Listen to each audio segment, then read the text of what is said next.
And Dante Moore sacked courtesy of Calvin Hart Jr. The Beavers take care of business at home, and they take down UCLA. Dante Moore, 13 of 31, 138 yards, a touchdown, 3 interceptions. Carson Steele, 22 carries, 110 yards. DJ Uiagalelei, 14 of 24, 266 yards, 2 touchdowns. Silas Bolden, by the way, 87 yards, a touchdown, and Jack Velling had 83 yards and 2 touchdowns. So another quarterback, Kenny, has a hard time against Oregon State, especially down there where they like to crank those chainsaws up. What do you make of the Oregon State defense now? A third straight game where they kind of make it hard on a quarterback. Yeah, absolutely. I mean, they're continuing to create turnovers. I mean, their offense is doing a great job kind of forcing the issue, right?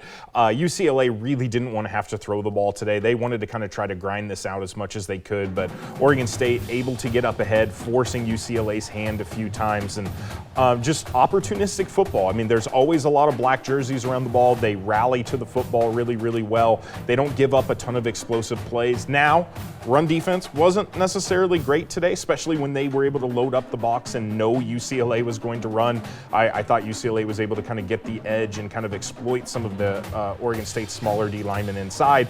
But overall, a really great night.